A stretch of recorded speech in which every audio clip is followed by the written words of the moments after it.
everyone, and welcome to another episode of From Piece to Piece, the Piece by Piece podcast.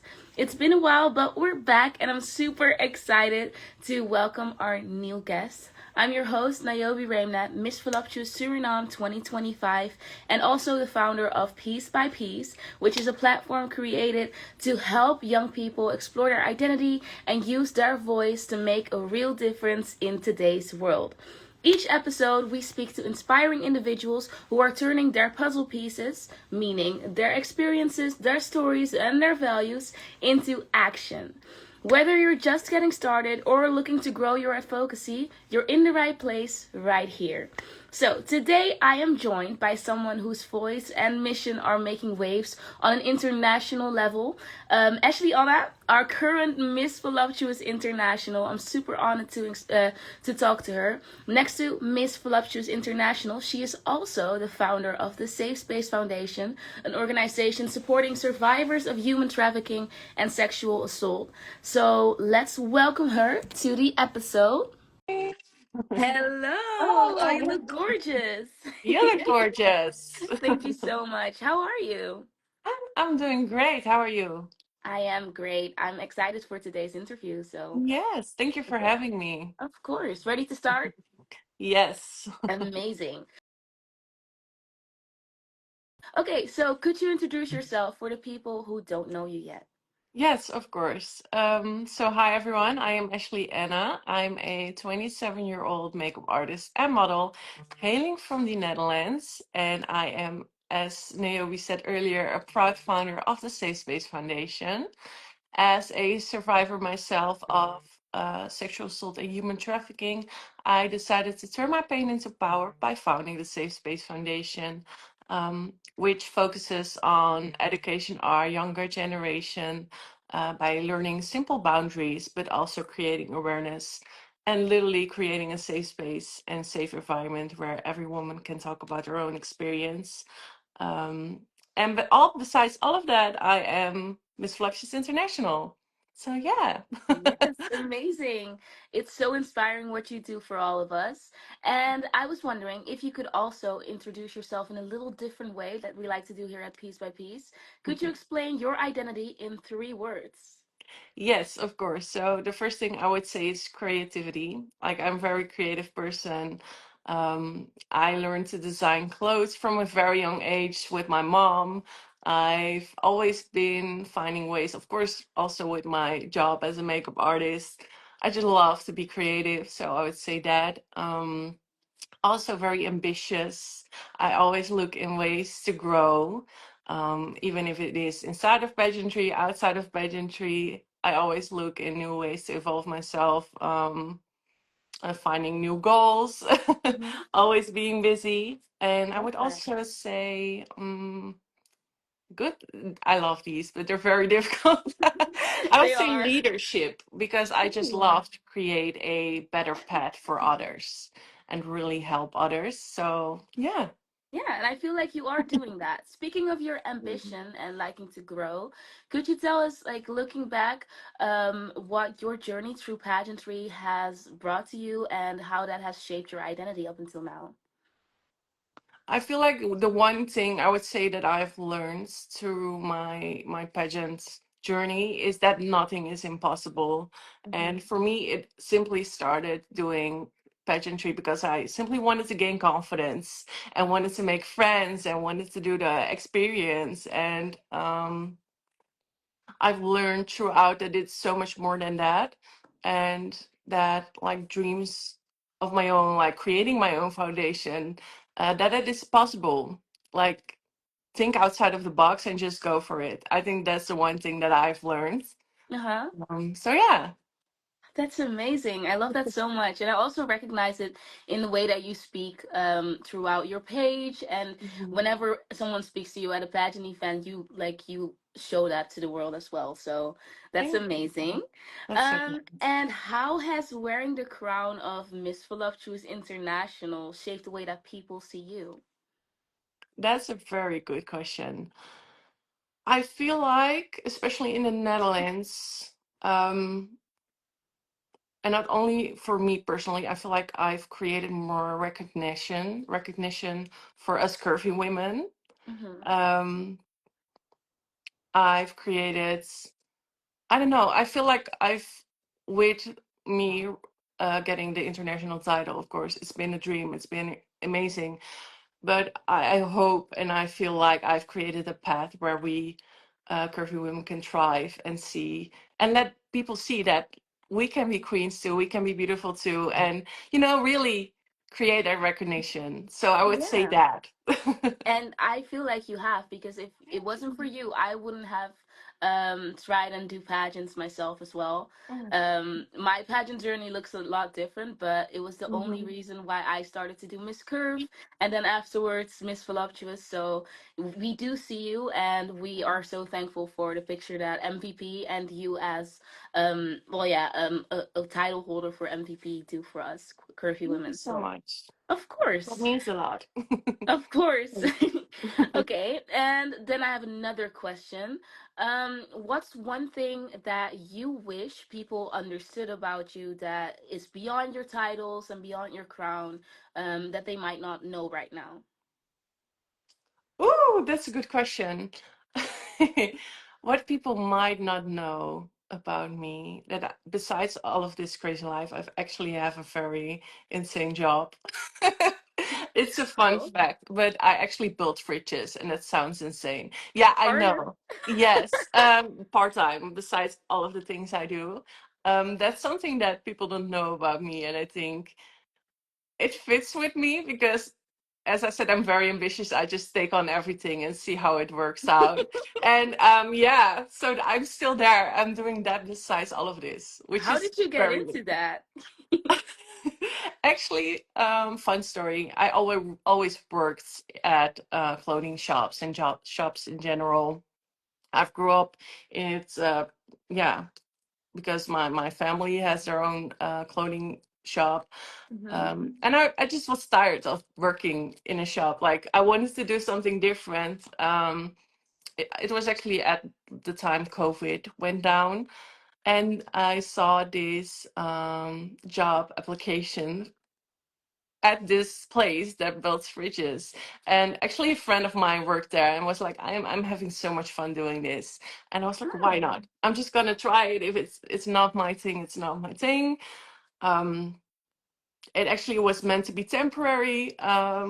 45 years later, I'm still there. So yeah, that's actually how I got into it. I love Um, that so much. yeah, it's very random, but it's yeah, very funny story. No, but it's definitely very relatable. Not saying that I'm also building fridges, but I do always go around and try things that I've Yeah, never done before. Like a fun fact about me is that I once applied, this is insane actually. I once applied to be how do you call this? Like a truck driver, but I don't even have my license. I was just like, well, yeah, I can do that. And I yeah, didn't really why think not? about Literally, why not? it. Like I'm the Well, same. Why not try it and see how it works out? exactly. Like I don't know if it's forever, but for now it's very much fun to have Yeah, it and as long as besides you're all having of it. fun, it's worth it, right? Yeah. Amazing. Definitely. Okay, so we're moving on to the next part. You filled in one of our worksheets, and you Yes. sent it to me. You chose the Purpose Puzzle workbook, which is one of the newer ones. I hope you enjoyed filling it in. Yes, I enjoyed it very much. I Thank love the you. system. You did Thank an you so amazing much. job on that. Thank you so much. Well, for everyone who hasn't seen it yet, in the Purpose Puzzle workbook, you look at your pieces of pain, your pieces of passion, and then you try and connect the things to see what your purpose in life is and what you try and do. And one thing that you wrote down actually stood out to me, so I wanted to talk about it. Yes, of For course. your piece of pain, you mentioned the death of our 17-year-old Lisa, which is Mhm. something that has happened recently in the Netherlands, which is a big piece in the world. I would want to know what this did to you and how it connects to your passions. Yes, of course. So, the story about Lisa, it's an homicide that happened in the Netherlands. 17-year-old Lisa drove home with her bike after a night out with friends, Hmm. and she was brutally assaulted and murdered. while being on a phone with 911. And I think this story it gives me goosebumps because as a woman, and I think you can relate to this, growing up, it's just been scary to even walk outside at night alone. And it's Mhm. crazy to me that a 70-year-old cannot even go on a bike at night to go home. And I feel like it touched me, of course, because I'm a woman, but I feel like a survivor of sexual assaults, and violence against women. And it's just a very huge problem in the Netherlands and worldwide. But I feel like, especially in the Netherlands. And yeah, I think it should be talked about more. And this case has been horrific and it's touched so many of us, but it also created awareness. Mhm. Um, I saw a lot of people talking about it on TikTok. I saw Mhm. women protecting each other, giving each other tips to stay safe at night. And it's beautiful that we women support each other. To me, it's also really sad that we have to. Yeah. And that's where I feel like the connection is with my mission myself, is to create a safer environment for our youths and our younger generation. Yeah. I created the Safe Space Foundation, of course, to also educate our younger generation about simple boundaries, like Mhm. to even say no to simple things. And hopefully this provides or make sure that things like this don't happen as much in the future. Yeah. So yeah, this is a case that really touched me. So that's Yeah. why I wrote it down. Like when I wrote when I was reading the things that you wrote down and I saw that, I also was like, I have to bring this up because Hmm. it is something that I find very important to talk about.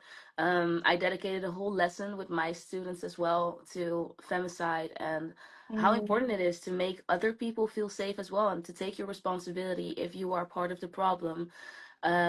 So thank you so much for bringing it up, for writing it down, and seeing it as a personal piece of pain as well. Because when we do that, we can start talking about it, and it makes it so much more. How do we say this? Well, it takes the taboo off of the topic, which is very Hmm. important. So thank you for that. It also brings us to our next piece of the Hmm. podcast, which is called your purpose puzzle as well, because Hmm. we're going to talk about your purpose, your journey with your advocacy, and your foundation, which you already brought up, and I feel Hmm. like it connects very well to what you wrote down. Yeah. Could you tell me a bit more about the cause or the issue that is closest to your heart? And I feel like I already have an idea, but I still want you to give a chance to say it yourself. Yes, of course. Thank you so much for providing me this platform to talk about this. Of But course. as I told earlier, I'm a survivor of sexual assault and human trafficking. I went through that situation from the age of 14 till 16, which was very young. Um, and it took me a lot of years to heal from this. And you know, a lot to even talk about it publicly. And when I was personally going through this, I didn't find anyone that I could relate to, or like I felt so alone. I couldn't find literally my safe space to say what's on my mind. And that's what I really missed when I was younger. So with my platform and with the pageants I was in, like Miss Voluptuous International, Miss Voluptuous in general, I decided to really take on that mission and to make sure that the survivors that are coming after me have this safe space that I was Mhm. missing. So I created the Safe Space Foundation. It says it by itself. It's a safe Yeah. space for survivors to talk about anything that happened to them and what feels right to them, but also is an educational program to our younger generation. Nationally, we've been able to reach over 1,600 children, which is huge, and over 90 schools in the Netherlands. Hmm. This was a huge project, but so beautiful because hopefully we can provide these things in the future. And yeah, I'm working on bringing it more internationally. So Yeah, I and I hope feel that like you're extends. already doing a great job. Actually, one of the schools that I worked at, I saw the book that you brought out. Amazing. Yeah, they read it to the Yes. kids as well. So could you tell us a bit more about that? Because I was Yes. very excited to see it because I recognized it, but some people might not know yet.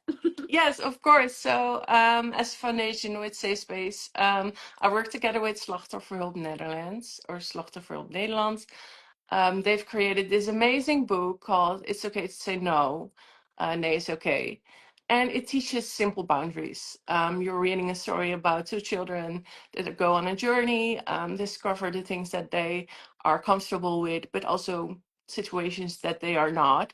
Mhm, And it has amazing examples in that book, very child friendly, to teach boundaries in general. And Slachtofferhulp Nederland is an amazing organization. I've mhm. been to their event before, and yeah, it's an amazing book, and I love to. I've been working with them now for almost 2 years, Mhm. and yeah, I'm so excited about that book. Yes, it's amazing. As you should, as you should. And could you tell us a bit more about the other things that the Safe Space Foundation has done so far? Because I feel like it's such a long list. Yes, it is a lot of things. So we started with the Safe Space t-shirts, the hero t-shirts, because Mhm, survivors to me are heroes. I've sold many t-shirts that people could buy, and with the funds of that, I provided books like Nay is Okay to bring that to schools. So that was the way I started with it. mhm, Um, I even created my podcast, Heroes of Our Own Story, where other heroes could share their story. I've had a live version, but also a version pre-recorded. I had different kind of campaigns, multiple. It's been a lot. um, I've had my recent campaign was to spread awareness, also which you joined, which I'm so thankful for. Of It's course. about people that have an amazing platform and following like you, as Miss Voluptuous Suriname, that um, share their story also, and it also shows to other women and heroes and survivors that they're not alone, and that Mm, even we have been through things like that. Like yeah, you are the hero of your own story, and of course something terrible happened to you, but you choose what you become. You choose what you want to become yourself. And I think you are a greatest example also of that, because look where you are today. So yeah, I've done a lot of things with Safe Space, but yeah. yeah. And could you tell us how you balance the demands of being an international title holder with all the things that you try and do for your own foundation? I love that question actually, because I feel like it really goes hand in hand. I think one thing Miss Flopshes stands for is really using the platform to the goods and to do Mm-hmm. something you're passionate about, and the service work that we do. So it really goes in hand in hand. Mm-hmm. I think um, for me, it really helped me to grow even more, to come up with ideas even more. Um, so yeah, for me, it really goes in hand in hand. Mm-hmm. Um, so yeah, I don't really struggle with it. I love So- that. I feel the same way, honestly. I feel like whenever I do a pageant, it just Mhm. gives me more motivation to work on that advocacy Yeah. because you're doing it for you get a platform and you get to use that as well. So I fully understand what you're saying and I fully agree as well. That also brings us to our last segment, which is Voices in Action. It's all about the projects and the specifics of your advocacy. Let's see, we actually already kind of touched upon this earlier, but could you tell us a bit about the challenges that you might have faced when trying to start up your own foundation or trying to work together with someone? Like, could you tell us about that? Yes, of course. I think for me the struggle, especially in the beginning, was finding balance between my own trauma, because I went through so much, and Mhm. really turn that into a mission and being able to do that. So um, with that said, it is also very healing for me to do all this work and this service work Mhm. and creating this foundation. Um, so yeah, with that said, I think the balance. I needed to find the balance between okay, like now I need to step down a little and heal and think about the things that I've heard. Because I've done a lot of service work in Mhm. my brain, also at a call center for children, and I've dealt with very serious situations. And as a survivor myself, I really needed to take time sometimes and just breathe and Yeah. just let it all set in. And I think to find that balance was the thing that yeah, I've luckily found. Yeah, that's so um, nice. it's How did you get motivating, there? but yeah, How it did you takes find? time. Sorry? It really takes time, I feel like, and talk about it with anyone Yeah. you feel close with. I think it's very important. Yeah, that's Um, great advice. And how do you measure the impact of your work, both for survivors and for raising awareness in your society? I would say measure my work. Good question. Um, I feel like that's a really good question. Um, Again, I feel like the impact of my work and raising awareness really goes hand in hand Mm-hmm. for me. Um, yeah, definitely. I feel like for me, in my case, it definitely equal. Um, yeah, just really wanted to make sure that I created this safe environment, also Yeah. for survivors, but also made sure that I, um, focused on education. So hopefully we have less of these cases in the future. Yeah. Yeah. And do you have an example of someone that you might have helped or inspired, that came up to you and said something about this or shared an experience with you? Yes, I feel like I have one particular moment that always comes back to me, and it's actually for me the first time that I went to Miss Voluptuous International. Mm-hmm. I went there as Netherlands, Miss Netherlands. I told my story for the very first time on stage, which was a very heavy moment and emotional moment, but I did it. And after that, it felt so good. And of course, I cried a lot after that, and Yeah. that's okay. But after that, this woman came to me that was in the audience, and um, yeah, she shared her personal story with me. And that was such a special and beautiful moment because that moment made me realize that this is what I wanted to do. Mhm. I my mission is to speak up for those who have survived something similar. Yeah. So that moment always really sticks with me and comes up with me. Um, I yeah, can imagine. Oh, that's yeah, beautiful. And also beautiful that she felt safe enough to do that as well. yes, That's exactly. beautiful. Yeah. And do you feel like pageantry can play a part in that? Well, you already said that, but hmm what specific role do you feel like pageantry plays in elevating voices, and like specifically yours as well? I think pageantry is a very important part of doing that. Um, I feel like the stereotype that people that aren't in the pageant business think that it's all about pretty dresses, pretty crowns, but so much more than that. It's a huge platform where we can actually make a change.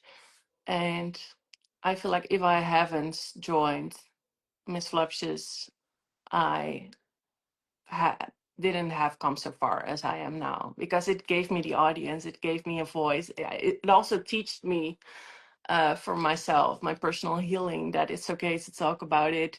And I think it's such an important part. Like it helps women grow Yeah. and really, you Yeah. know, And I can vouch for that as well. I have never been as comfortable in my own skin and in my own voice, Mhm. than I have been since I started doing pageantry. So I fully agree with you on that. Amazing. Okay. Then we have one thing left for our episode, which is the mini peace mission. For everyone who is new here, the mini peace mission is a little tip or a little activity that our guest gives our listeners. So Ashley, Anna, could you tell us what your mini peace mission for this week is? Yes, I would say is to really sit down and um, take the time to write Hmm. your thoughts down. For me, that helped a lot. It's a little exercise that I always get back to. Is really, or even in your notes, Mm-hmm. write down what's on your mind. Write down something that you've been through, and find the power in that. Find the good in that. That's a beautiful one. I actually always actively do this. It's very funny that you said that because I Mhm. didn't know you were gonna. But I always have this little book, Notes of a Genius, Amazing. and I Mhm. write. I write so much in this, and it helps me calm my nerves as well. So I definitely advise everyone to do that for sure.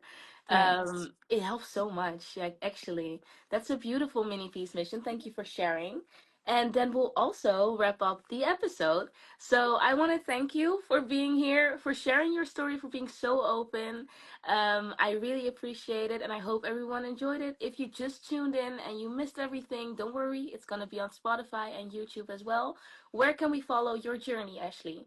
Yes, of course. You can follow me on Instagram, Ashley Anna, and also on the Safe Space Foundation. We have a beautiful Instagram where you can follow all of our work and yeah, see the incredible things that we do. Amazing. Thank you so much. Yes. Thank you for Bye. having Of me. course. Bye.